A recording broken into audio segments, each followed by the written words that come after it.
To begin, we'll dive into color forecasting and how to use color stories in your marketing and point of purchase materials with Peggy Van Allen, president of Color Marketing Group. Peggy is a designer and color anthropologist with a background in graphic design and experience in trend research, visual merchandising, and palette development. Her unique skill set allows her to visually communicate the complexities of color. Thank you, Peggy. Hello, thank you for inviting me to speak today. I'm really excited to share a peek at the forecasting process for Color Marketing Group. How do we do it? How can we forecast colors? What do we do with the trend information? And what are we seeing for 2022 on a larger scale for colors directional movements? Color Marketing Group is the premier international association for color design professionals. Our uniqueness is in our mission of creating accurate and relevant color and trend forecast information by connecting global color professionals in their shared passion. So choosing color. Color is personal, and we have our own associations related with colors. Often it's memories that inspire our preferences and our dislikes. There's research supporting the psychological effects, and we have symbols associated with colors as well. So how do companies decide which colors to use for their products, or which colors, if they have a large selection, which ones to highlight? How do brands choose the colors to represent their brand? This is where someone like myself comes in. I, along with many other color forecasters, do that work to figure out those color questions. I'm a designer and color anthropologist. I study human behavior in order to forecast color and design trends, and this enables my clients to harness the power of color. I've been a member of Color Marketing Group for over 25 years, and now I'm serving as president. So understanding color trends is important. We need to understand where consumers are today with color and what direction their preferences are moving. Color psychology is a tricky science. If you've heard much about how color affects us physiologically, there are some general and true statements. Reds are passionate, they can signal danger. Black is somber and serious. Green is nature-based and soothing. True, all those things are true, but the nuances of color are just as important. Which side of blue? Is it dark? Is it light? Is it soft? Is it saturated? Is it leaning towards purple or teal? These nuances are important and often reflect the story behind a color's shift to prominence in our current state of mind. Color psychology is an important bit of where I have to explore when I'm doing my research. I'm not a color psychologist, but I understand its importance in what I do. Ultimately, that is helping people to choose color that they will be happy with and that will make them feel good. We need to understand how our brains work, the psychology, and what the exterior drivers and influences will be. We're always watching and listening and analyzing. And we as forecasters find that telling stories is the best way to inspire and educate people. To forecast trends in color, you need to be able to organize and understand the ways that we track and categorize and understand behaviors. Every year, when I do my forecasting, I start with a review of the megatrends. This can be found through quite a few different trend services that are online, but really as forecasters, we're always watching and analyzing what we see around us. We attend trade shows, we follow news sources, sometimes it's industry related, sometimes it's in adjacent industries, and any industry really that is more trend driven. This is a snapshot of the process by which CMG captures the world color forecast. It begins with the research done by all the color experts who contribute, both members and non-members. We have live and virtual chromosome workshops, where the stories and the colors are gathered. We have more extensive workshops in Asia Pacific, Latin America, and European regions. And then all the workshop results are steered into the regional forecasts, and the compilation of those 4 regions make up the World Color Forecast, which we reveal at the summit. The final step, of course, is then the members apply those forecasted colors to their industries. Participants come from various industries. It's a deep dive into human behavior, economy, politics, and it's global and local. In each chromosome, we determine the 3 top color trend stories, and we develop a forecast of 16 colors that derive from those stories. So in our 2022 World Color Forecast, here are the 12 stories, 3 from each region. We see there are similarities across the world. We talked about the duality of digital and real world with communities of change in North America and safe harbor in Asia Pacific. Cloud life in Asia Pacific and semimorphosis in Latin America also touched on that physical digital. Semimorphosis and resilience in Europe had a focus on change and growth and resilience. We talked about emotion and desire for a simpler life with sine qua non in Latin America and hungry senses in Europe. the environment, and climate change. They remain important and were the focus of Latin America's revival, North America's unbiased, and Europe's l'essential. Be fearless and activism. They were tied to finding our voices. While we see these color stories unfold in the discussions, those key concepts continually come to the surface, even as they are represented in different ways. Now, we don't have time to go through all these color stories, so I pulled out what I think will be relevant to our audience today. Maybe this seems like too many colors. You're overwhelmed. So I'm going to dive into the stories and the colors that I think are relevant to you and your consumers. A prevailing theme that we saw continuing in North America was one of distrust. This was our overarching theme. As we face the reality that our definition and sources of truths conflict with each other, we have doubts about trust and truths. Accepted truths are attached to our personal identities. When you disagree with my truth, you are disagreeing with me. Something that we all must keep in mind as we speak to our consumers. Are we transparent and presenting our information and stories in a way that not only is factual, but resonates as truthful? Moving forward, we may achieve clarity by embracing scientific truths. So our first color story for North America, we called unbiased. As we move toward the future, we anticipate that bioscience, nanotechnology, biomimicry, and biocodes will work holistically with nature to reveal discoveries for humanity. We look ahead to climate change doctrines and net zero emission efforts to become a key focus for renewable energy. So the color direction for unbiased incarnates the essence of pure and clean. With the exception of Nanu Nanu, all the colors are vibrant and saturated, bright, energized colors full of light and life. In Europe, a similar color story focusing more on the environment is l'essential. This story is about sharing space with nature and creating an environment where both can flourish through smart cities, sustainable production, reducing consumption, as well as physical and mental decluttering of our homes and ourselves. Biophilic design becomes key, where architecture and public spaces live side by side with nature. In Latin America, we have the story revival. We look at nature with new eyes.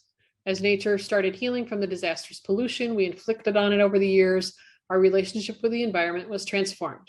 Our views about consumption are changing. The search for more organic food becomes authentic. We will rethink the concept of eco-living by incorporating more natural surroundings into the interior spaces. So then how do the members of CMG apply these colors? We can look at this particular trend. Some of the colors may or may not be applicable to every industry, but we look at the evolution of where the colors are currently and where they have been recently. Finishes and materials can shift things. Each application may vary in its use of color and in the timing of when they are actually brought to the market. Saturation levels, lightness, darkness, etc., anything, they can all be tweaked to be appropriate in their context. But the underlying story and the drivers that let us here are what inform us. With the colors, the neutrals are green influenced and literally tell the nature environment concern story. It ranges from greens to browns to sea to sky. The yellows are warm and convey the optimism. Curcuma is more of a home product color, while response would be more attention getting and used in marketing and branding. The oranges here, they shifted to a much more saturated sense, but overall there are fewer oranges, so they needed to have some punch. Fervor is a classic bold red, while Seeker is a statement about empowerment, but it also had a tech influence in that it was very high saturated. The greens range from blue-green to acidic yellow greens, symbolic of new growth. So our second color story interprets the notion of fear and being fearless.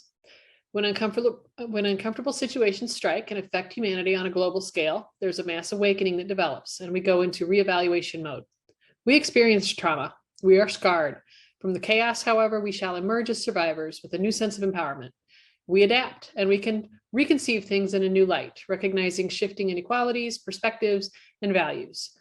Trusting ourselves equips us with the power to find our voice. We grant ourselves permission to be fearless. We are living by our own rules, embracing differences while also respecting boundaries. The color direction for Be Fearless has two different paths. On one side, the forecast includes the clean, grounded colors that serve as a base to build our new future. And then on the other side, the forecast introduces strong, saturated colors, expressing the freedom attached to self-reliance. The Asia Pacific region called their story Activism. It was also about finding your voice, with a focus on the environmental protection. So a little bit of a tie back to the other trends too. Addressing the fashion industry, they talked about taking on additional responsibility to use sustainable resources, providing safe working conditions to ensure our planet is habitable for future generations. And then the younger generation will be even more focused on political responsibility, standing up for what they believe in and what is right. So how will this translate into your industry? The colors are strong and bold. Colors like seeker and introspect and uprising are genderless. They will be used across a broad spectrum of industries. Personalization is very important, and having choices in your color options for products. Colors are used to get attention. Response used here was in the unbiased trend and also in the next trend. It's a strong, warm, saturated yellow that's all about opportunities. So it is supported from many angles. And true blue, also used in two trends. In this context, focused on freedom. The seriousness of the protesting and the search that we're on to find our voice. The Asia Pacific story focusing on the climate concerns is what brings out the brown, like paper bag brown of buy local, and darkness. It's an almost black, and it balances the stronger reds that are in the palette. The orange red of people power from Asia Pacific. It's more of an angry red for that region, shifting away from their patriotic reds that they usually have. And then within from North America, it's a warm red filled with emotion and courage.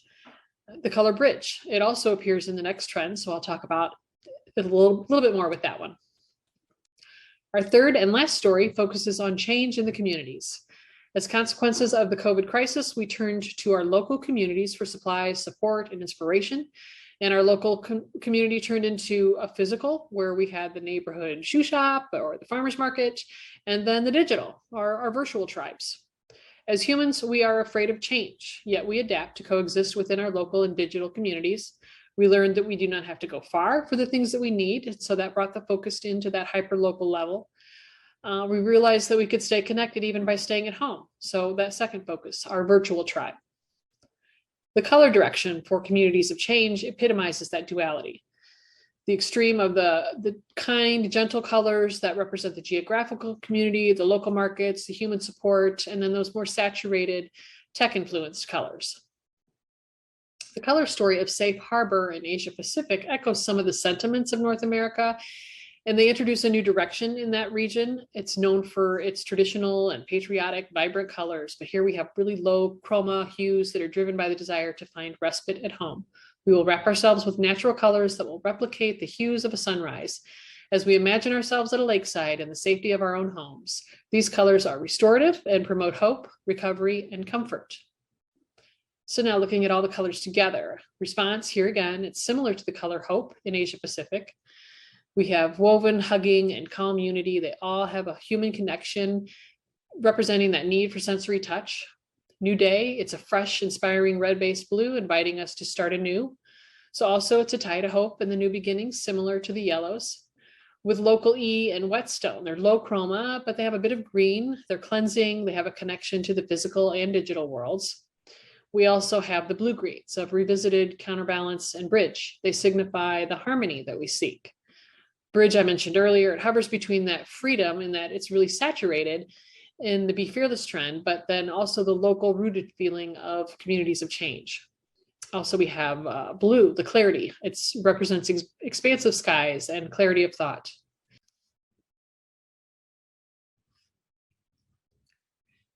Now I will summarize even further by color family, showing a roundup of some images of the forecasted colors in use. The examples are commercial and residential, and some are outdoors. We're already seeing a presence of that optimistic yellow and gold.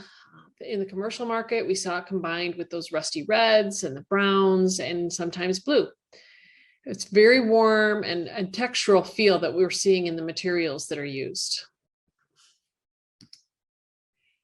In the orange and red family, here you see some examples again where it was combined with that optimistic yellow up in the upper right-hand corner, but also with neutrals and browns that are all on the warmer side.